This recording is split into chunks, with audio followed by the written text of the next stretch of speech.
اللہ رب العالمین والصلاة والسلام علی محمد وآلہ الطیبین الطاہرین المعصومین۔ چند مسئلے عرض کرنی ہیں مسجد کے سلسلے میں، تو مقدمتاً دو جملے عرض ہیں۔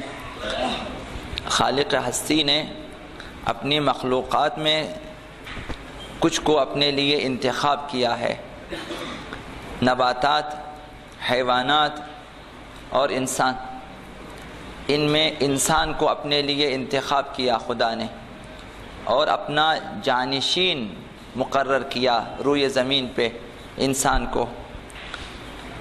حضرت آدم کی خلقت کے سلسلے میں فرمایا کہ وَإِذْ قَالَ رَبُّكَ لِلْمَلَائِكَةِ إِنِّي جَاعِلٌ فِي الْأَرْضِ خلیفہ، حضرت آدم کو خلیفہ بنایا روئے زمین پہ، اور ہم اولاد حضرت آدم ہیں، تو ہمارے پاس یہ سلسلہ ہے کہ ہم اللہ کی نیابت میں الہی کام کرنے کے لیے یہاں پر ہیں۔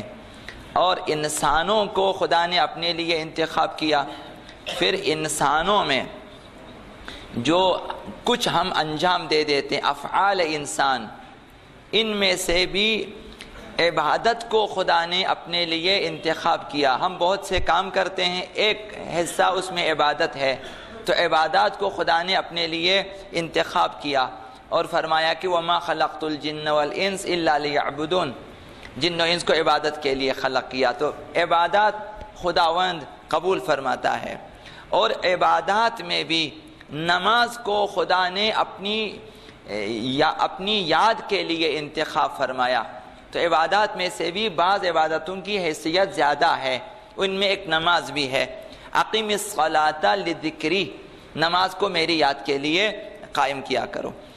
اور نماز کو اپنے لیے انتخاب کیا، نماز میں سے بھی سجدے کو نزدیک ترین مقام بتایا کہ انسان خدا کے نزدیک ہو جاتا ہے جبکہ حالت سجدہ میں ہو، لہذا قرآن میں ایک جگہ آیا ہے کہ سجدہ کرو اور نزدیک ہو جاؤ۔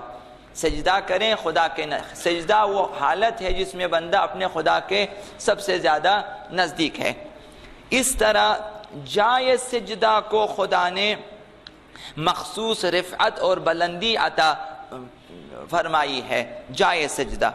اور مسجد کو اسی عنوان سے کہ یہ محل سجدہ ہے، تو خلاصہ یہ عبادت سجدہ ہے، اور اسی سجدے کے عنوان سے کہ مسجد جائے سجدہ ہے قابل احترام شمار کیا خداوند متعال نے۔ باقی جگہوں کی نسبت مسجد کو احترام ہے اور اس کے مخصوص احکام بھی ہیں۔ اب مسجد کی حقیقت کیا ہے، یہ احکام شرعیہ میں ضروری ہے۔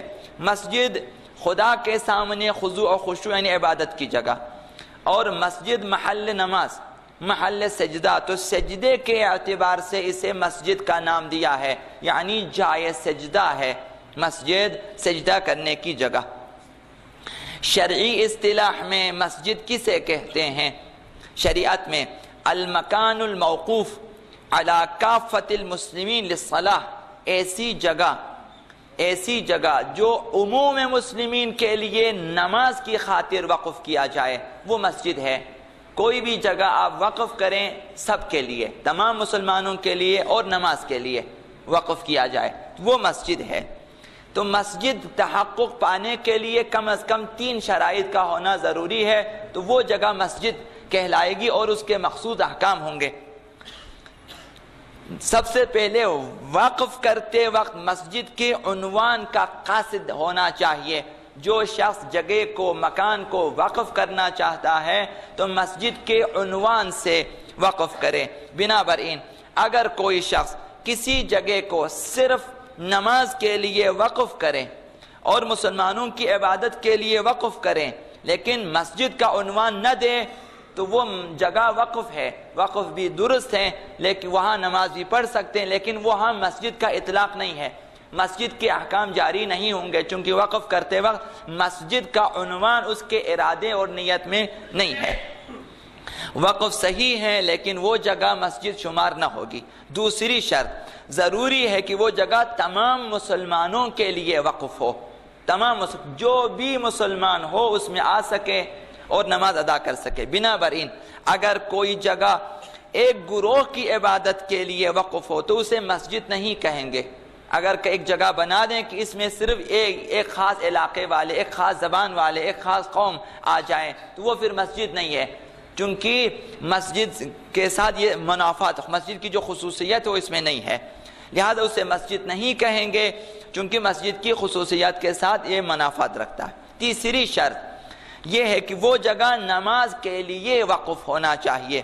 بنا برین اگر کوئی جگہ مسجد کے لیے وقف ہو اور عام مسلمانوں کو اجازت دیا جائے کہ اس میں آ کر نماز پڑھیں تو وہ جگہ مسجد کے عنوان سے ہوگی اور مسجد کا اطلاق ہوگا اس کے اوپر، وہ جگہ مسجد ہے۔ اب جب وہ جگہ مسجد بن جاتی ہے تو اس کے بعد اس کے مخصوص احکام ہیں۔ صرف دو مسئلے یہاں پہ عرض کرنی باقی انشاءاللہ آئندہ۔ پہلا مسئلہ، مسجد جب بن جاتی ہے کوئی جگہ تو مسجد کی زمین، یہ جو نیچے کی زمین ہے، اندرونی اور بیرونی چھت، نیچے والی چھت اور اوپر کی جو چھت ہے، چھت کے اس اندرونی حصہ اور بیرونی حصہ، اور مسجد کی اندرونی دیواروں کو نجس کرنا حرام ہے، جائز نہیں ہے۔ اور جس شخص کو بھی پتہ چلے کہ کوئی مقام ان مقامات میں سے، اندرونی چھت، بیرونی چھت اور اندرونی دیواریں اور زمین اور فرش وغیرہ اگر نجس ہو چکے ہیں، جسے بھی پتہ چلے ضروری ہے کہ وہاں سے نجاست کو فوراً دور کر دیں۔ یہ بہانہ نہیں ہوگا کہ میرے پاس ٹائم نہیں ہے، لہذا اس کے اوپر واجب ہے کہ وہ اسے کریں، یا خود کریں یا کسی کو لائیں کہ وہ اس کو پاک کریں، اور یہاں فوراً وہ بھی واجب ہے۔ اور مسجد کی دیوار کے بیرونی حصہ، اس میں تھوڑا اختلاف ہے، یہ اندرونی حصے میں، چھت میں، اوپر نیچے اور زمین میں کوئی اختلاف نہیں ہے، صرف بیرونی زمین، بیرونی دیوار کے باہر کا جو حصہ ہے، مسجد کی دیوار کے بیرونی حصے کو نجس کرنا حضرت امام خمینی، آیت اللہ فاضل اور آیت اللہ وحید خراسانی ان کے نزدیک جائز نہیں ہے، حرام ہے۔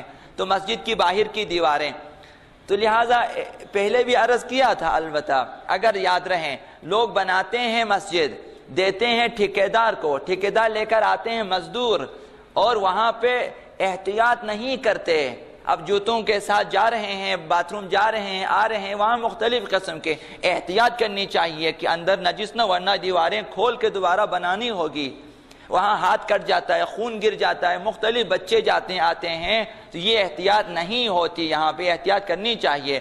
امام بارگاہ کی طرح نہیں ہے کہ اگر نجس ہو چلو پرواہ نہیں ہے، باہر سے دھو لیں گے، حالانکہ اس کی بھی بے احترامی ہو جاتی ہے۔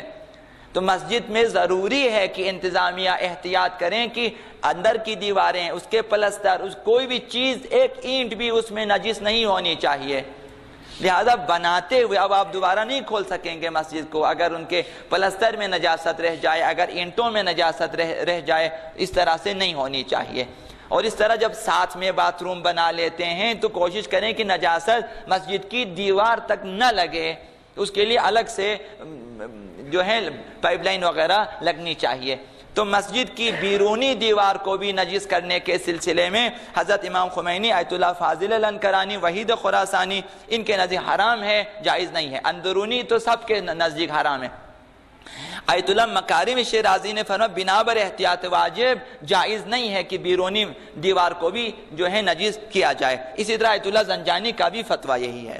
آیت اللہ سستانی کے نزدیک صرف یہ ہے کہ اندر اور چھت اور اس فرش وغیرہ حرام ہے نجس کرنا، بیرونی دیوار کو نجس کرنے کے سلسلے فرمایا بنا بر احتیاط مستحب، ان واجب نہیں ہے کہ اسے جو ہے واجب نہیں ہے، حرام نہیں ہے، خلاصہ وہ اگر نجس ہو جائے گناہ نہیں ہے ایت اللہ سستانی والوں کے لیے۔ لیکن پھر بھی فرمایا کہ اگر دیوار کا بیرونی حصہ نجس کرنا مسجد کی بے احترامی ہوتی ہے، بے حرمتی کا سبب ہے تو تب حرام ہے۔